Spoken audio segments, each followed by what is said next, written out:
15장 23절입니다.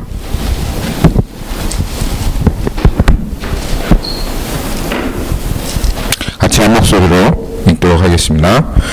이는 거역하는 것은 점치는 죄와 같고 완고한 것은 사신 우상에게 절하는 죄와 같으니라. 왕이 여호와의 말씀을 버렸으므로 여호와께서도 왕을 버려 왕이 되지 못하게 하셨나이다 하니. 아멘. 우리가 하나님의 나라와 또 거듭남의 관계를 나누면서 지난주에 우리가 그 하나님께서 성령님께서 우리에게 오셔서 가장 먼저 일하시는 것이 우리의 완고한 마음을 깨뜨리시고 그리고 우리의 마음을 부드럽게 하시는 일이라고 그렇게 이야기를 나눴습니다. 근데 이번 주에 한 번 더 완고한 마음이 어떠한 마음인지 그리고 이것이 하나님 앞에 얼마나 심각한 문제인지에 대해서 하나님께서 한 번 더 나누길 원하시는 마음을 저에게 주셔서 이 말씀을 좀 더 자세하게 준비했습니다. 그래서 오늘 완고함에 대해서 그리고 애통함에 대해서 한번 말씀을 이제 나누도록 하겠습니다. 제가 애가 넷이잖아요. 그렇죠? 애가 넷입니다. 참 좋습니다. 애를 더 많이 낳으십시오. 우리 청년들도 애를 좀 많이 낳으십시오. 얼마나 행복하고 얼마나 좋은지 몰라요. 지금 이제 하나를 더 낳을까 지금 생각하고 있는 중인데요. 근데 애를 키우는 게 참 행복하고 좋지만은 애를 키우다 보면 좀 곤란한 상황을 만날 때도 있어요. 특별히 어려울 때가 이제 아마 여러분도 그 광경을 목격하셨을 거라고 생각하는데 애들이 착한 것 같지만 때로는 이렇게 고집을 피울 때가 있어요. 말을 안 듣기로 작정을 하고 고집을 피우고 길바닥에 이제 들어 누울 때 이럴 때 진짜 엄마로서 참 아빠로서 힘들죠. 뭐 다 경험해 보셨으리라고 생각합니다. 경험해 보셨죠? 월마트나 뭐 쇼핑몰 때 가면 뭐 그런 광경 한 번씩 보실 수 있을 거예요. 자기 고집대로 하겠다고 땅바닥에 주저앉아가지고 막 길 한가운데서 땡깡을 놓고 우는데 부모들이 막 어떻게 할 수도 없고 당황스럽고 길 한가운데서 그렇다고 쥐어 펴올 수도 없고 그래서 막 귓속말로 이렇게 야 이놈 시기야 정신 차리고 빨리 일어나 막 이렇게 하고 있는 그런 부모님들이 이제 있는 것을 한 번씩 이제 목격할 때가 있는데 저는 그런 광경을 보면서 속으로 이런 생각이 스쳐 지나갑니다. 쟤는 집에 가서 죽었구나 이런 생각이 아주 그냥 후드려 맞겠구나 그런 생각이 이제 하긴 하는데요. 그래도 이렇게 애들은 고집을 피우면 집에 가서 엉덩이라도 투닥투닥 때려주면 되잖아요. 그런데 아니 애들은 그렇게 해서 좀 몇 대 때려주면 되는데 어른들이 고집을 피우면 어떡하죠? 여러분 몸만 컸지 사실 여러분 고집 애들하고 비슷하잖아요. 그렇지만 우리 고집이 비슷하잖아요. 좀 고상하게 피울 뿐이지 뭐 사실 뭐 똑같잖아요. 그렇죠? 그 어른이 고집 피우면 어떻게 합니까? 엉덩이 때려줄 수도 없고 그렇죠? 근데 이게 그래서 하나님 마음을 정말 아프게 하면서도 이 고집을 피우고 완고함을 하나님 앞에 부리는 이것이 지존하신 그 하나님의 권위에 도전하고 또 완전히 땅에 그냥 패대기 치게 하는 것입니다. 그래서 그것이 참 하나님의 마음을 아프게 하는 것이라고 지난주에 우리가 나눴었죠. 그렇죠? 그래서 오늘 이제 사무엘상 15장 23절 말씀을 살펴보려고 하는데 여러분이 이 사무엘상 15장 23절에서 이 하나님의 마음이 어떠한지를 다시 한번 살펴보셨으면 좋겠어요. 거기에 보면 이는 거역하는 것은 점치는 것 같고 완고한 것은 사신 우상에게 절하는 죄와 같음이라 왕이 여호와의 말씀을 버렸으므로 여호와께서 왕을 버려 왕이 되지 못하게 하셨나이다. 하나님은 어떤 마음이신가요? 한번 가만히 여러분의 마음을 하나님 어떤 마음이신가요? 우리가 완고할 때 하나님 앞에 고집을 피우며 하나님을 계속 거역할 때 하나님의 마음은 도대체 어떠한 마음이십니까? 한번 생각해 보십시오. 하나님이 지금 그 마음을 여러분들에게 표현하고 계시는 겁니다. 근데 하나님께서 말씀하시는 게 하나님이 세상에서 가장 싫어하는 게 있습니다. 세상 어떠한 죄악보다도 가장 싫어하는 게 바로 우상 숭배입니다. 우상 숭배. 하나님께서 계속 참으시다가 이스라엘 백성을 멸망시킨 것은 이스라엘 백성이 우상 숭배의 길로 갔기 때문에 그렇습니다. 우상 숭배라고 하는 것은 하나님을 하나님으로 인정하지 않고 다른 어떤 것을 하나님으로 인정하며 그것을 하나님으로 섬기고 숭배하는 것을 우상 숭배라고 이야기하죠. 그런데 하나님께서 왜 우상 숭배를 가장 싫어하시느냐? 우상 숭배는 하나님께서 보시기에 영적인 간음이기 때문에 그렇습니다. 하나님께서 우상 숭배하는 자들에게 너희들 영적으로 음란하다. 우상 숭배하고 디비네이션, 점치는 것을 영적으로 너희가 지금 간음하고 있다 라고 몇 번이고 예레미야 선지자와 이사야 선지자를 통해서 그 이스라엘 백성과 유다 사람들에게 경고하였습니다.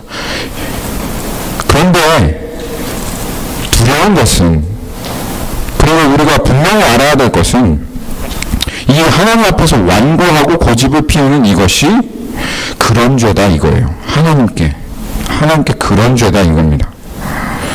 여러분, 물론 여기 배우자가 없으시지만 남자친구가 버젓이, 아니면 배우자가 버젓이 내가 옆에 있는데 그럼에도 불구하고 밤마다 딴 남자 딴 여자에게 카톡을 하면서 서로 속살거리면서, 그리고 만날 약속을 잡고, 그리고 만났다가 다시 집에 돌아왔다가 만났다가 집에 돌아왔다가 그렇게 한다고 한번 생각해 보십시오. 그래서 그 남자에게서 낯선 여자의 냄새가 나고 그 여자에게서 낯선 남자의 냄새가 난다고 여러분 한번 생각해 보십시오. 그것이 얼마나 구역질 나고 화가 나며 정말 참을 수 없는 일이 되어지겠습니까? 하나님 앞에 거역하며 완고한 것이 하나님께서 그렇게 바라보신다 이겁니다. 그렇기에 하나님이 인자하시죠. 그 자비하심이 무한하시죠. 그리고 정말 끊임없이 참으시죠. 그런데 그 완고한 자를 하나님께서 사울왕 같이 완고한 자를 버려버리시는 거예요. 이 말씀 보십시오. 여호와께서 왕을 버려 왕이 되지 못하게 하셨나이다. 버림받습니다. 역사 가운데 또 하나 완고한 왕이 있었죠. 정말 완고하고 이름을 낸 왕이 있었습니다. 그 완고한 왕이 누구였죠? 그 완고한 왕? 바로왕이었습니다. 바로왕. 그렇죠? 이집트의 바로왕. 하나님께서 내 백성을 영하라 했을 때 그 바로왕이 그 앞에 딱 가로막고 섰습니다. 그 마음이 얼마나 완고했던지 하나님께서 정말 끔찍한 재앙들, 사실은 그 재앙 하나하나가 이 세상에 막 엄청난 재앙이다 할 만한 그 재앙들을 하나님께서 이집트에 부으셨어요. 그래서 하나, 둘, 셋, 넷 붙는데도, 그래서 이집트가 멸망할 위기에 처해 있는데도 그 바로왕의 완고함은 깨어뜨려지지 않습니다. 그래서 9가지 재앙을 다 겪을 때까지 완고한 마음은 깨어지지 않아요. 그런데 여러분 기억하십시오. 여러분의 완고함이 완고할수록 하나님께서 여러분을 깨어뜨리시는 강도가 더 세진다는 것입니다. 꼭 기억하십시오. 정말 하나님 여러분을 사랑하시고 여러분의 마음을 깨뜨리셔서 하나님께 돌아오게 하시려고 하는데, 근데 그것이 정말 이러한 재앙이 그러한 재앙이 필요하다. 그러면 하나님께서 그런 재앙을 여러분의 삶에 내리셔서 어떻게 해서든 인생 채찍과 사람 막대기로 여러분을 돌아오게 하실 것입니다. 완고하면 완고할수록 더 많이 맞습니다. 완고하면 완고할수록 더 세게 맞습니다. 기억하십시오. 안타깝게도 바로는 그걸 몰랐어요. 그래서 그 재앙이 1개, 2개, 3개로 끝날 줄 알고 생각했는데 9개까지 맞았어요. 그리고 맨 마지막 재앙이 그렇게 할 때까지 그는 완고했어요. 그리고 맨 마지막 재앙이 어떠한 재앙이었나요? 어떠한 재앙? 자기 아들이 죽는 재앙이었습니다. 그래서 자기 아들이 그 죽음의 신이 와가지고 쳐서 죽고 나니까 아이고 큰일 났구나, 그 다음은 나겠구나 해서 결국은 이제 이스라엘 백성을 가게 해 주었죠. 그래서 마음을 푸는 것 같아 보였는데 그게 완고한 마음을 풀었습니까? 아니요. 득달같이 군대를 조직해가지고 달려왔죠. 그래서 홍해바다 앞에 서 있는 그 이스라엘 백성 다 죽여버리려고 왔는데, 근데 하나님께서 홍해바다를 가르시고 이스라엘 백성을 건너가게 하시고, 그 완고한 마음을 가지고 있었던 그 바로의 군대들은 전부 다 하나님께서 수장시켜버리셨습니다. 죽어요. 완고한 마음 가진 사람은. 내 마음이 설마 사울왕 같겠어? 내 마음이 설마 내 완고하고 강팍하고 고집스러운 마음이 설마 바로 같겠어? 그렇게 생각하십니까? 제가 확실하게 말씀드리겠습니다. 정확하게 같습니다. 바로왕과 사울왕과 조금도 다를 것 없이 정확하게 같습니다. 여러분이 지금 왕이 아니기 때문에 하나님 앞에 거역하고 완고하게 하는 것이 그렇게 크게 보이지 않을 뿐이지, 사실 여러분이 왕이었으면 하나님 앞에 똑같습니다. 그렇기 때문에 여러분, 이 자리에 앉으신 여러분, 왕이 아닌 것이 다행이고 힘과 능력이 없는 게 여러분들 다행이고, 또 한편으로는 절대로 한순간도 하나님 앞에 강팍하고 딱딱하고 완고한 마음을 절대로 한순간도 가지면 안 됩니다. 절대로 안 돼요.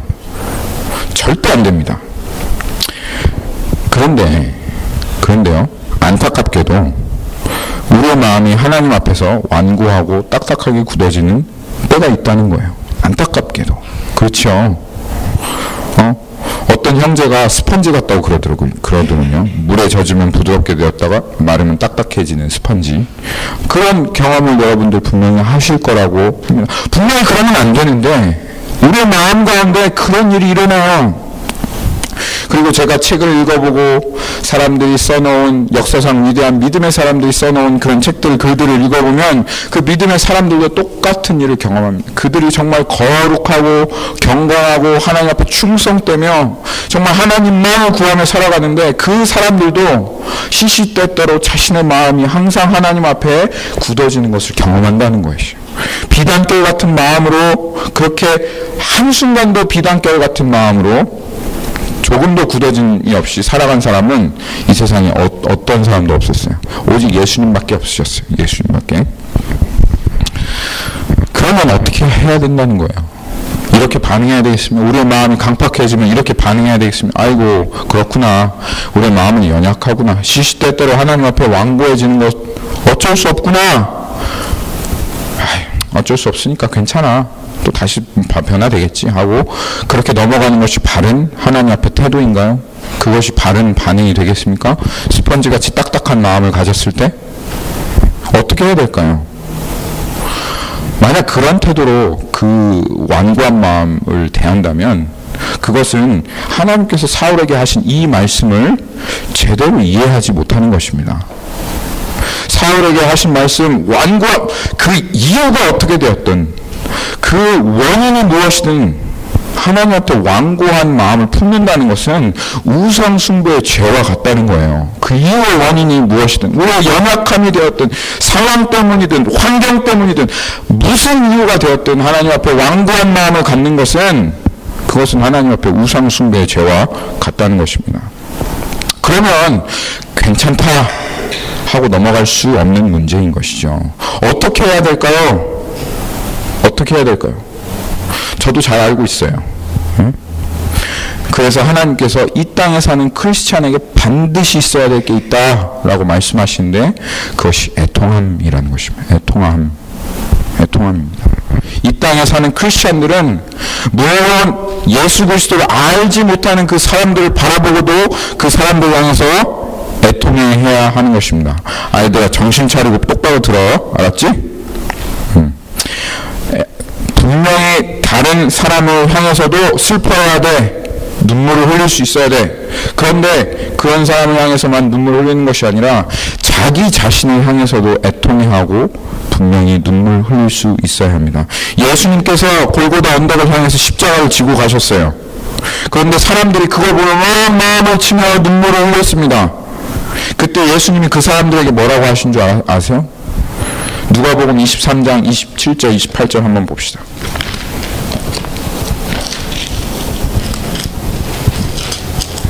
누가복음 23장 27절 28절 봅시다. 예수님께서 십자가를 지고 그 십자가를 지고 올라가니 그 예수님을 사랑하던 그 사람들이 또 그 백성과 및 그를 위하여 가슴을 치며 슬피 우는 여자의 큰 무리가 따라오는지라. 그 여자들에게 예수님께서 뭐라고 합니까? 그 여자들을 고마워하고 감사하지 않으시고 예수님께서 그들에게 돌이켜셔서 그들을 향하여 이르시되 예루살렘의 딸들아 나를 위하여 울지 말라. 나를 위하여 울지 말고 너희와 너희 자녀를 위하여 울어라 하고 예수님께서 말씀하셨습니다. 마태복음 5장 4절도 한번 보시죠.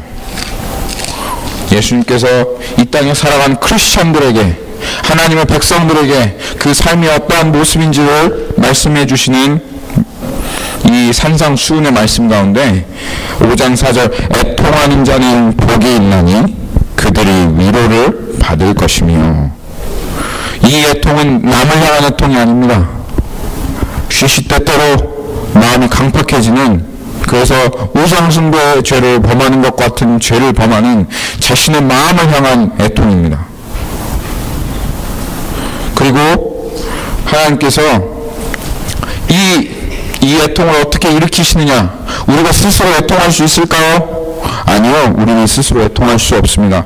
스스로 애통할 수 없기 때문에 하나님께서는 하나님 앞에 강팍한 마음이 있는 사람을 보거든 하나님께서는 말씀을 보내십니다. 히브리서 3장 15절 말씀 보십시다. 히브리서는 신약에 있습니다. 구약이 아니라. 히브리서 3장 15절 말씀 보십시오.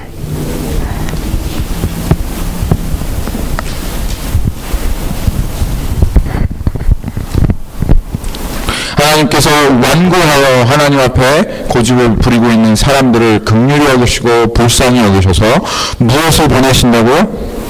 말씀을 보내십니다. 하나님께서 말씀을 보내십니다. 오늘 너희가 그의 음성을 듣거든 감사한 일이죠. 완고한 가운데서도 하나님께서 그들에게 말씀하시고, 그리고 그 음성이 들려진다는 것은 아직 우리에게 소망이 있다는 얘기입니다. 정말 감사한 얘기죠. 만약 그런데 그 완고한 가운데 너희가 그 음성을 듣거든 격려하시게 하셨던 것과 같이, 격려하시게 하였던 것과 같이 너의 마음을 완고하게 하지 말라 하였으니, 하나님께서 우리에게 말씀을 주셔서 그 말씀으로 우리의 완고한 마음을 지적하시고 그 완고한 마음을 깨뜨리시고 무너뜨리십니다. 그러면 그 앞에 우리는 어떻게 해야 될까요? 저항해야 될까요? 아니야! 나는 계속 완고하게 남아있을 거야. 하나님 말씀이 이렇다 할지라도 나는 계속 완고한 고집을 피울 거야. 그렇게 하나님 앞에 있어야 될까요? 아니요. 하나님이 그렇게 말씀하셔서 우리의 마음을 깨뜨리기 시작하면 우리도 우리의 마음을 스스로 깨뜨려야 하는 것입니다.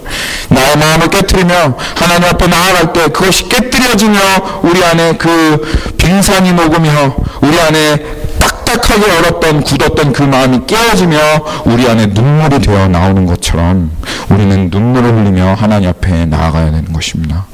애통함, 비통함, 나를 향한 긍휼함, 이것이 쉬쉬때때로 그 마음이 딱딱해지는 우리들에게 반드시 있어야 될 것입니다. 다윗을 한번 보시겠습니까?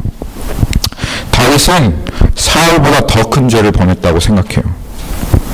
그리고 자기가 죄를 졌는지도 모르고 완고했어요. 왕이 되다 보니까 뭐 그 사람 하나 죽는 거, 저 여자랑 한 사람 간음하는 거, 너가 왕인데 뭐 그게 큰 대수야 이러면서 하나님 앞에 자기의 죄를 보지 못하는 완고함을 가지고 있었습니다. 나단 선지자가 와서 당신이 바로 그 사람이요 했을 때, 사울 선지자가 와서 사무엘 선지자가 와서 사울에게 당신 이렇게 했어 했을 때 사울은 어떻게 했습니까? 회개하지 않았어요. 그 마음 깨뜨리지 않았어요. 그런데 다윗은 어떻게 했습니까? 이게 바로 사울은 버림받았는데 다윗은 끝까지 남아서 왕으로 하나님의 마음에 합한 자가 된 이유입니다. 시편 51장 17절에 있습니다. 시편 51장 17절.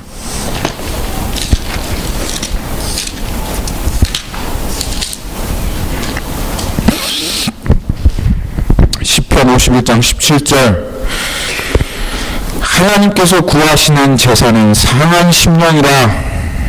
하나님이여 상하고 통회하는 마음을 주께서 멸시하지 아니하시리다. 이게 얼마나 우리의 큰 위안이 되고 위로가 되는지. 비록 우리가 사울과 같이 강팍한 마음을 갖고 있다 할지라도 하나님의 말씀 앞에 우리의 마음을 낮추며 애통함을 가지고 상한 심령을 가지고 나아갈 때 여전히 강팍한 마음이긴 하지만 하나님께서 우리를 멸시하지 않으신다는 거예요. 우리를 사울과 같이 버리시지 않는다는 거예요. 다윗과 같이 받아주신다는 거예요. 하나님은 상한 심령, 통회하는 마음을 절대로 멸시하지 않으십니다. 이것이 사울은 버림받았는데 다윗은 버림받지 않고 끝까지 하나님의 왕으로 받아들여지게 된 결정적인 이유입니다. 자신의 왕구함을 향해서 비통함의 눈물을 흘리고 애통함의 눈물을 흘렸기 때문이에요. 여러분, 우리들 자주 하나님 앞에 마음이 완고해지고 딱딱하게 굳어갑니까? 그러면 우리 삶에는 반드시 애통함이 있어야 합니다. 하나님 앞에 눈물 흘리는 애통함. 우리 마음의 상태를 놓고 더 울어야 합니다. 그런데 우리가 워낙 마음이 완고한 사람들이라서 사실 하나님 앞에 완고한 마음이 무엇인지 잘 몰라요. 그리고 이제까지 계속 너무 마음이 딱딱하게 굳어져 있었기 때문에 우리가 보기에 조금 우리의 마음이 조금 부드러워졌다 싶으면 우리 마음 완전히 부드럽다 이렇게 생각하는 게 우리들의 그런 모습이에요. 그래서 우리는 그냥 마음이 완고한 상태가 정상처럼 느껴질 때가 참 많이 있습니다. 근데 그래서 오늘 이제 좀 마음이 완고한 게 뭐냐 그럼 도대체 그게 뭔지 좀 잠깐 나눠야 될 것 같아요. 이제 완고함이라고 하면 사람들이 생각하기를 막 싫어 안 해 이러면서 막 악을 바락바락 써가면서 막 이렇게 절대 안 해 하는 것이 완고한 것이라고 생각을 할 때 그것도 물론 완고한 것이죠. 그것도 완고함인데 근데 어른이 돼서 그렇게 할 수 있나요 우리가? 그렇잖아요. 우리 사람의 눈이 있고 체면이 있고 체통이 있는데 우리들이 싫어 안 해 어떻게 이렇게 그렇게 할 수 있어요? 물론 그렇게 하는 사람도 있긴 하더라고요. 저한테 그렇더라고요. 근데 대부분 그렇게 못하죠. 상식이 있잖아요. 제가 상현 형제한테 얘기를 하는 거예요. 상현 형제, 순종해야지. 이렇게 얘기하는 거예요. 그것도 목사가 말씀으로 하는데 상현 형제가 싫어요. 이렇게 하겠어요, 저한테? 그럼 제가 물어볼 거 아니에요. 왜 싫어요? 그냥요. 이러면 상현 형제 이게 가능하지가 않죠. 목사 앞에서 가능하지가 않은 겁니다. 그렇죠? 그렇게 할 수가 없어요. 물론 막가파 같이 그렇게 하시는 분들도 있긴 한데, 근데 그렇게 할 수가 없어요. 사실 우리 사람이라는 게 인정이 있고 채통이 있고 관계가 있기 때문에 그걸 못하죠. 목사한테도 못하는데 하나님한테 그렇게 할 수 있겠어요? 하나님 앞에 그렇게 할 수 있겠어요? 하나님, 야, 너 순종해야지. 싫어요. 하나님한테 그렇게 할 수 있겠냐고요. 목사한테도 못하는데. 못하시죠. 그래서 그 완고함을 계속 유지하기 위해서 만들어내는 아주 기가 막힌 발명품이 있습니다. 그걸 뭐라고 하는 줄 아세요? 뭐라고 하는 줄 아세요? 에? 쉽게 말하면 애들도 알아들을 수 있도록 그걸 핑계라고 하죠. 핑계. 네. 이 완고함을 어떻게 해서든지 유지하기 위해서 계속 기가 막히게 만들어내는 것 핑계입니다. 핑계. 이렇게 말하는 거죠. 저도 알아요. 알긴 아는데 근데 이래서 안 되고 저래서 안 돼요. 목사님도 이해하시죠? 이렇게 하는 겁니다. 이렇게. 참 할 말이 없습니다. 제가. 핑계는 강팍하고 완고한 마음에 근데 이게 가장 확실한 증거예요. 여러분의 마음의 상태가 말씀 앞에서 완고하다 할 때 드러난 증거가 바로 핑계입니다. 이게 가장 확실한 증거예요. 그리고 이 핑계를 댄다는 것은 내가 계속 그 완고한 마음을 이어가겠다, 깨트리지 않겠다 하는 사인입니다. 자, 핑계, 오늘 제가 이제 핑계 몇 가지 종류를 한번 살펴볼 텐데요. 그 종류를 살펴보기 전에 결론부터 말씀드리면, 하나님께 핑계가 통할까요? 저한테도 안 통하지만 그래도 저는 이해를 합니다. 그렇지만 하나님께는 그 핑계가 절대로 통하지 않습니다. 로마서 1장 20절 한번 보시죠. 로마서 1장 20절입니다. 로마서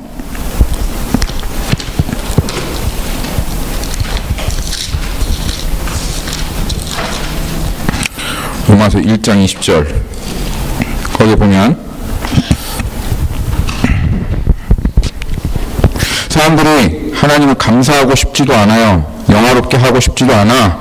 하나님이 살아계시다는 것을 인정하고 싶지 않아요. 왜냐하면 하나님이 살아계시면 그때부터 나는 내 인생의 최고의 권위가 되어줄 수 없기 때문에, 하나님께서 모든 만물에 분명히 보여 알게 하셨고 하나님이 살아계신다는 것을 우리의 마음의 양심 가운데 늘 항상 드러내세요. 창세로부터 그에 보이지 아니하는 하나님의 것들, 곧 그의 영원하신 능력과 신성이 그의 만드신 만물에 분명히 보여 알려졌나니 그러므로 그들이 핑계하지 못할지니라. 거기 써있죠. 핑계하지 못할 거라고. 절대로 하나님께는 핑계가 통하지 않습니다. There's no excuse. 얘들아, There's no excuse. 하나님 앞에 excuse가 없어. 졸리면 일어나서 들으세요. 졸리면 일어나서 들으세요. 2장 2절도 한번 보죠.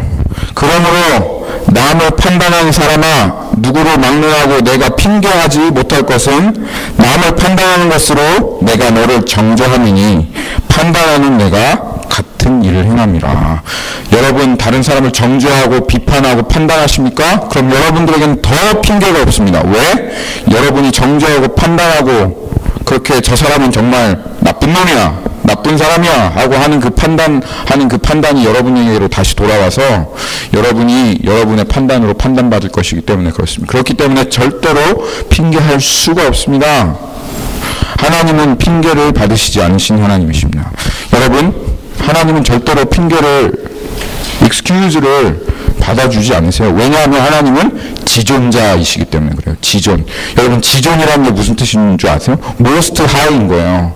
지존 앞에는 negotiation이 없어요. 여러분, 자꾸 하나님 앞에 negotiation 하시려고 하시는데 하나님은 지존자이시기 때문에 take or die예요. no negotiation입니다. 오바마 대통령한테 미팅이 있는데 늦게 왔어요. 왜 늦게 왔냐? 제가 어저께 밤에 커피를 너무 많이 마셔가지고 잠이 안 와서 오늘 아침에 알람을 듣지 못해서 그냥 30분 늦게 일어났다 보니까 늦게 왔어요. 오바마 대통령한테 그런 핑계 여러분 excuse가 되겠어요? 안 됩니다. 안 되죠? 또 하나님은 만군의 여호와 하나님이십니다. 하나님은 만군의 여호와 하나님이세요. 그러니까 지존이시고 만군의 여호와 하나님이세요. 지존이시기 때문에 말씀하시면 존명입니다. 그렇죠? 상훈 형제? 맞죠?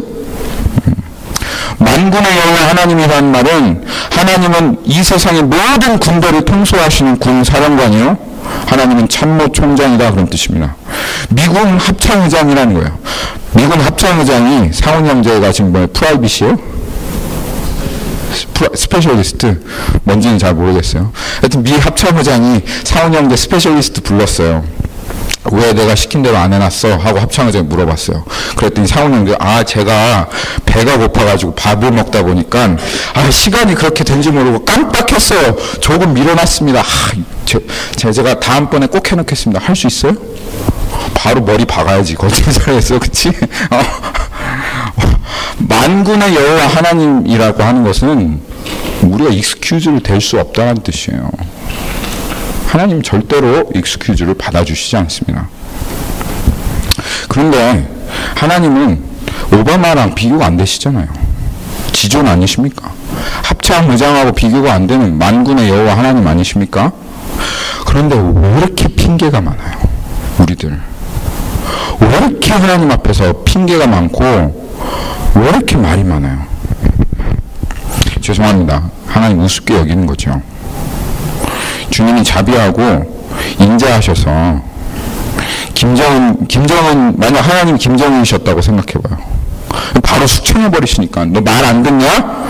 그러면 쟤 죽여라. 그래서 그냥 주변에 있는 사람 다 숙청해버리고 말 잘 듣는 놈으로만 그냥 딱 골라놓지 않으시니까 하나님이 인자하시고 참고 기다리시고 계속 하나님이 우리들을 인자하게 바라봐 주시고 하니까 그거를 이용해 먹는 거예요. 이용해 먹는 것입니다.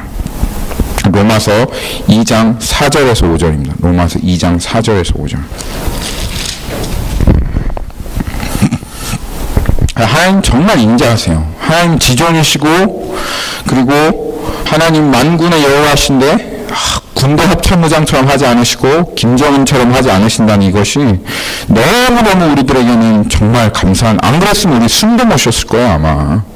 하나님께서 자발적으로 우리가 하나님의 말씀 앞에 마음을 완고하게 하지 않고 하나님의 선하심을 맛보아 알아서 하나님 앞에 나오게 하시길 원하시기 때문에 하나님 우리를 참아주시고 붙들어주시고 끝까지 기다려주시는데, 근데 오히려 우리는 그걸 이용해 먹습니다.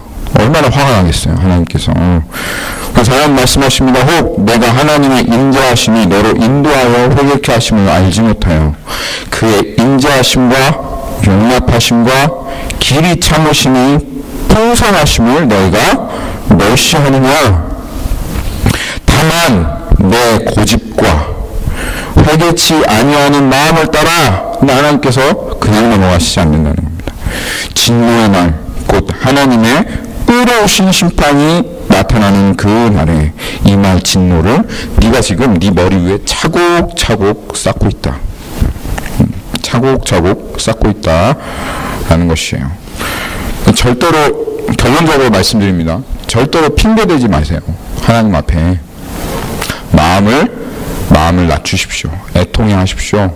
고칠 마음을 가지고 하나님 앞에 고쳐달라고, 내 마음을 새롭게 해달라고 얘기하십시오. 그러면 고집을 부리며 완고한 마음을 계속 가지려고 이렇게 핑계를 대는 건 뭐가 있을까? 어떤 것이 있을까? 한번 살펴볼게요. 제가 핑계라면 생각해봤는데 왜 이렇게 많은지 아주 그냥 정말 기상천외한 핑계들을 다 만들어내고, 정말 그렇게 우리 인간이 참 창조적이다 할 정도로 정말 엄청나게 창조적인 핑계들이 참 많아요. 그 창조적인 능력을 복음 전하는데 사용했었으면 지금 예수님 벌써 오시고 성경은 완성되고 그랬을 거예요. 그런데 하나님 뜻을 이루는 데는 머리가 절대로 돌아가지 않아. 뭐 한번 해봤다가 아예 안 되나 보다, 이건 안 되는 거야 하고 그냥 바로 후퇴. 그렇지만 핑계를 만드는 데는 수없이 많이 창조적인 방법을 고안해내는 게, 정말 우리는 천재예요. 핑계의 천재. 저도 그렇습니다. 저도 핑계, 여기에 있는 사람, 저 목사라고 저 특별한 사람 아니지 않습니까? 저도 사람 아닙니까? 아주 천재예요. 그런데 이 핑계가 아무리 다양해도 한 크게 3가지 정도 핑계를 좀 이렇게 캐테고라이즈를 할 수 있을 것 같아요. 3가지. 아까 얘기했죠? 자기 합리화. 첫 번째. 그 다음에 자기 변명. 그리고 3번째, 자기 연민입니다. 한번 3가지가 어떤 것인지 한번 구체적으로 얘기해 볼게요. 자기 합리화는 또한 자기 정당화라고 하는데, 어떻게 하는 거냐면 자기만의 논리를 만들어내는 거예요. 자기가 생각하기에 합리적인 논리를 스스로 만들어내서 거기에 자기를 잘 끼워 맞춰 놓는 겁니다. 그래서 이 논리로 따르면 나는 괜찮은 사람이야. 이 논리를 따르면 나는 합리적인 사람, 합당해. 이 논리에 따르면. 그래서 이게 사람들 항상 하는 거예요. 자기가 생각한 자기만의 논리를 만들고 거기에 따라 자기를 정당화하는 것. 그렇기 때문에 사자성어도 있죠. 졸리시면 일어나서 들으십시오. 사자성어 있죠. 살기 사자성어. 뭐죠? 사자성어? 아전인수라고 합니다. 아전인수. 그래요. 하지만 결국 핑계의 일종이에요, 이건. 예. 우리들은 사실 이런 걸 아주 정말 잘합니다. 정말 잘해요. 쉬운 예로 이런 게 있어요. 이 정도는 괜찮겠지 하고 자기만의 논리를 해봅니다. 아니, 내가 뭐 진짜 가늠하는 것도 아닌데, 실제로 가늠하는 거 아닌데 이런 거 살짝 보는 거, 이 정도는 괜찮겠지, 이 정도는 괜찮아 하고 자기만의 논리를 딱 세워놓고 자기는 괜찮다는 거예요. 뭐 이런 거. 또 뭐 예를 들어, 주일은 예배 드리는 거 제일 중요한 거야. 그런데 예배 핵심 말씀이 아니겠어? 그러니까 말씀만 들으면 되는 거야. 교회 안 가고 집에서 설거지도 하고 들어 누워서 말씀 딱 들으면 야 그래 예배 핵심을 했으니 예배 드린 거야. 인터넷 설교 들었다고 예배 드렸다는 거예요. 그리고 자기 안 오케이 라고 얘기하는 겁니다. 이게 뭐라고요? 자기 합리화입니다. 자기 합리화. 자기 합리화에 빠진 사람은 자기가 틀렸는지 몰라요. 하나님이 너 죄인이다 그러면 이제까지 다 자기가 합리화했기 때문에 조금도 잘못을 발견할 수가 없어요. 얘기하는 게 난 이것도 했고 저것도 했고 다 했는데 뭘 나한테 죄인이라고 해? 이렇게 반응할 수밖에 없습니다. 참 어려워요. 이런 사람들. 마음이 강팍한 것이 무너질 수가 없어요. 두 번째는 자기 변명입니다. 합리화와 다른 점은 변명은 내가 잘못했다는 걸 인정하는 거예요. 내가 잘못했어요. 맞아요. 내가 잘못되었어요. 근데 인정은 하지만 어쩔 수 없다 이거예요. 어쩔 수 없어. 상황과 환경과 조건 때문에 저 어쩔 수가 없어요. 하나님 앞에 반복적으로 계속 죄를 지으면서 오래된 습관이라서 그것 때문에 내가 죄에 약해서 어쩔 수가 없어요 하며 죄 안에 계속 머물러 있으려고 하는 것이죠. 이게 자기 변명입니다. 또 다른 사람도 다 그렇게 하잖아요. 다른 사람도 다 그렇게 하는데 나도 그렇게 해도 괜찮지 않아요? 이거를 군중에 호소하는 오류라고 하는데 뭐 철학적으로 오류입니다. 이거는. 이것도 변명 중에 하나죠. 자기 변명. 틀린 것을 모든 사람이 맞다고 하면 그 틀린 것이 맞아집니까? 근데 우리는 그렇게 생각해요. 민주주의 국가에 살다 보니까. 아니요.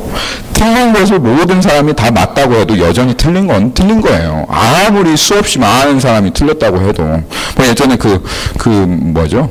다른 사람이 다 맞다고 할 때 틀렸다고 말할 수 있는 용기? 뭐 이런 어드버타이즈도 있었죠. 그래요. 절대 그렇지 않아요. 다른 사람들이 다 똑같이 해서 지옥 가면 우리도 다 똑같이 지옥 갈 겁니까? 저 사람 지옥 가면 나도 지옥 가야겠다. 이렇게 할 수 있겠어요? 아니요. 그럴 수 없습니다. 이것도 자기 핑계, 변명이에요. 변명. 이런 지금 얘기를 하는 것은 이렇게 핑계를 대면 마음이 완고하다는 증거라는 것을 여러분들에게 말씀드리려고 그러는 거예요. 그 증거가 나타나고 있다는 거예요. 그러면 절대 안 된다는 거예요. 세 번째가 뭐냐면 이제 자기 연민이라는 거죠. 이 세 번째가 제가 생각했을 때는 가장 어려운 종류가 아닌가 싶어요. 그러니까 다른 사람의 잘못으로 상처를 받았어요. 근데 그 상처를 방패를 삼아서 자신의 완고함을 이어가는 거예요. 그걸 자기 연민이라고 합니다. 나는 상처받았기 때문에 할 수 없어. 난 상처받았기 때문에 이렇게밖에 할 수 없어. 난 상처 때문에 어쩔 수 없어. 상처를 받았기 때문에 그 상처로 인해서 완고함 가운데 계속 머물러 있어도 된다는 거예요. 자기 연민이 계속 되잖아요. 그러면 거의 대부분 이제 자기 연민이 딱 자기에게 길들여지면 모든 상황에서 자기를 빅티마이즈 합니다. 모든 상황에서 자기를 항상 피해자 쪽으로 놔요. 그래서 나는 피해자야. 나는 항상 피해자야. 그래서 나는 안 되고 못하고 나는 할 수가 없어. 이렇게 자기 자신을 그렇게 만듭니다. 근데 자기도 똑같이 다른 사람에게 피해를 주면서 피의자, 가해자 입장에는 절대로 서지 않는 거예요. 제가 성역 공부를 하면서 제일 어려운 사람이 이런 사람. 자기 연민에 빠진 사람. 아니 자기 연민에 빠진 사람을 어떻게 얘기를 하겠어요. 자기 연민에 빠진 겁니다 라고 얘기를 해줘야 되겠죠. 물론 어렵지만 상처가 있지만 그 상처를 고치려면 자기 연민을 깨어뜨리고 하나님 앞에 나와야 되니까 자기 연민에 빠진 사람을 자기 연민에 빠졌다고 얘기를 해야 되는데 그럼 어떻게 그 말을 하잖아요. 그러면 또 상처받았다는 거야. 아니 자기 연민에 빠졌다고 얘기하는 그 사람이 그렇게 얘기하면 어떻게 말을 그렇게 할 수 있냐고, 나는 또 상처받았다고 하고 돌아서는 거예요. 그러니까 이 사람은 정말 주변에 있는 모든 사람 다 쩔쩔매요. 왜냐면 자기를 계속 한 피해자다 그렇게 얘기하기 때문에. 그래서 주변 사람들이 아주 쩔쩔매고 상처받을까봐 아주 그냥 그렇게 합니다. 이 세 가지입니다. 이 세 가지로 완고한 마음을 이어가는 거예요. 자기 합리화, 자기 변명, 그리고 자기 연민. 이 세 가지입니다. 뭐 이 세 가지 말고도 사실 천재적인 핑계들이 굉장히 많지만 거의 하나님 앞에 고상하면서도 내 체면을 유지하면서도 계속 완고한 마음을 유지할 수 있는 방법으로 사람들이 고안해낸 것이 거의 이 세 가지 안에 다 들어갑니다. 자기를 합리화하고 변명하며 자기 연민에 빠져 핑계를 대는 것은 다시 한번 말씀드리지만 나 계속 완고하겠다 라고 하는 결정적인 증거라는 사실을 여러분들 기억하셔야 합니다. 여러분 한번 잘 살펴보셔야 됩니다. 여러분의 마음을 이 시간 한번 잘 살펴보세요. 여러분의 마음에 완고하신 것, 완고할 수 있습니다. 완고할 수 있어요. 근데 여러분 반응이 어떻습니까? 하나님께서 여러분의 마음 가운데 완고함을 지적하시며 말씀하실 때 완고한데 그 반응이 어때요? 합리화입니까? 변명입니까? 아니면 하나님 말씀 앞에 다윗처럼 애통해하는 애통함입니까? 마지막으로 사울왕이 어떻게 했는지 한번 볼게요. 그거 한번 보고 말씀을 맺도록 하겠습니다. 사무엘상 15장 18절에서부터 21절 20.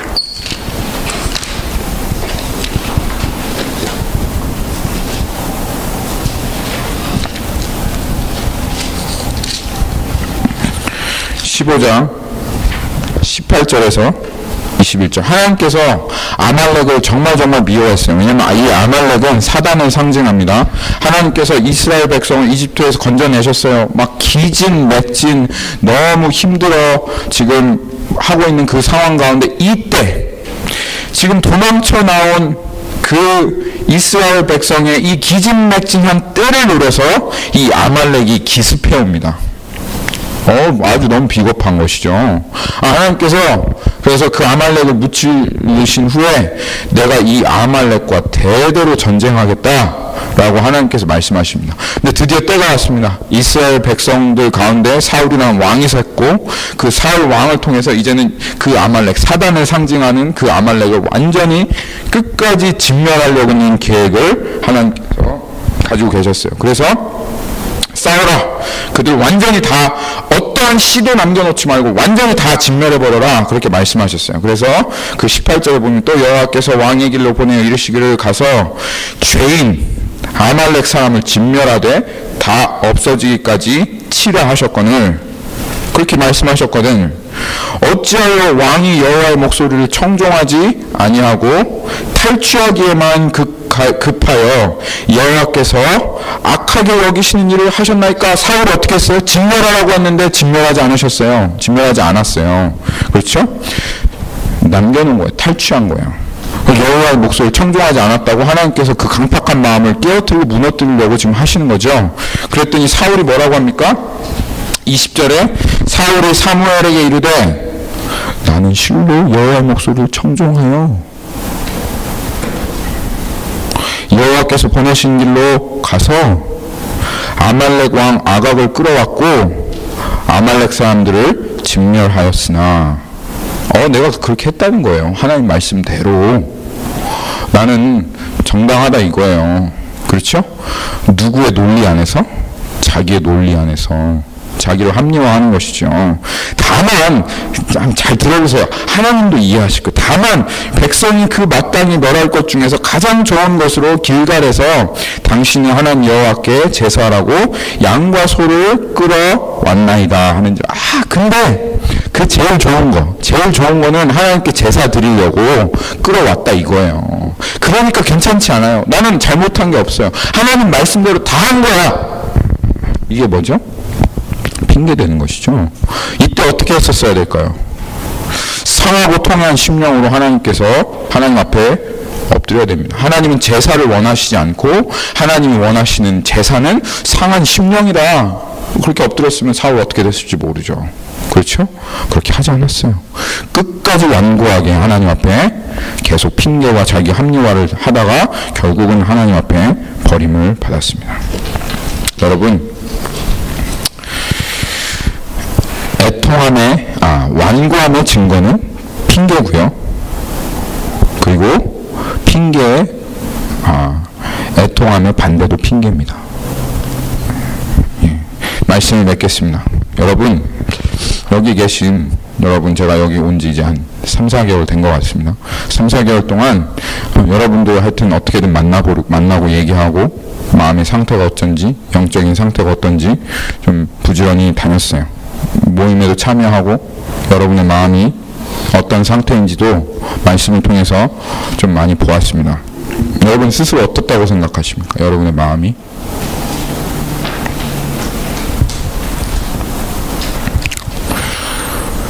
완고함이 많이 있습니다. 여러분 마음 가운데.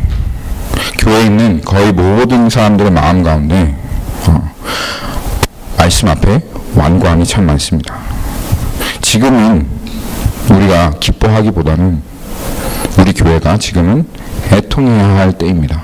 하나님 앞에 애통한 마음으로 우리의 마음을 살과 같이 다시 부드럽게 하실, 지금 교회 전체가 그래요.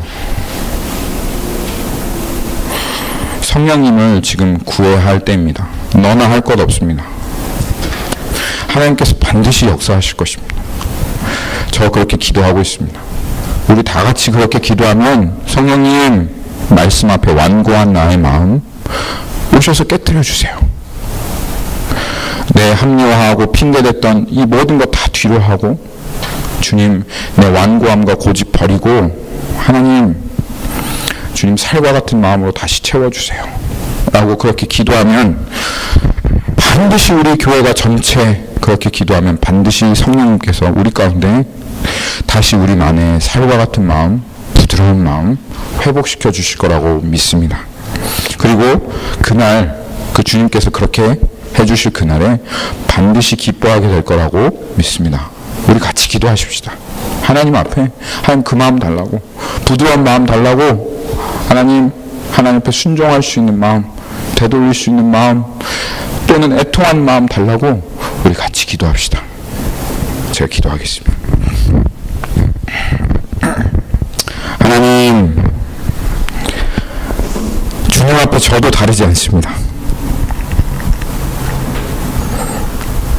하나님, 우리의 마음 가운데 이 성령의 거듭나게 하신 증거가 분명하고 확실하게 드러나기를 간절히 기도합니다. 하나님, 우리 안에 하나님의 애통함과 비통함을 주십시오. 핑계대며 주님의 말씀 앞에 순종하지 않고 마음의 완고함을 계속해서 가지고 있다 할지라도 하나님, 애통함이 없는 우리의 심령을 긍휼히 여겨 주옵소서. 하나님께서 그 마음을 어떻게 보시는지 사울을 통해서 분명히 얘기하셨는데 하나님, 우리도 그 마음을 품을 수 있게 해 주십시오. 그래서 하나님께서 우리를 부드럽게 하시는 그 날까지 눈물로 하나님 옆에 나아가서 하나님 주님의 은혜와 자비를 구하는 교회 되게 해 주십시오. 성령님께서 반드시 우리에게 오신다는 약속 기억합니다. 우리는 1000만번의 기도를 해도 소용이 없지만 하나님께서 그 기도를 응답하신다 약속하셨으니 하나님 그 일이 우리 가운데 있을 것을 분명히 믿고 하나님 우리 교회 전체가 통회하며 자복하며 니느웨가 하나님의 말씀 앞에 회개하였던 것과 같이 하나님 그렇게 애통한 마음으로 하나님 나아가오니 주여 지체하지 마시고 우리들의 기도에 응답하여 주옵소서. 예수님의 이름으로 기도하였습니다. 아멘.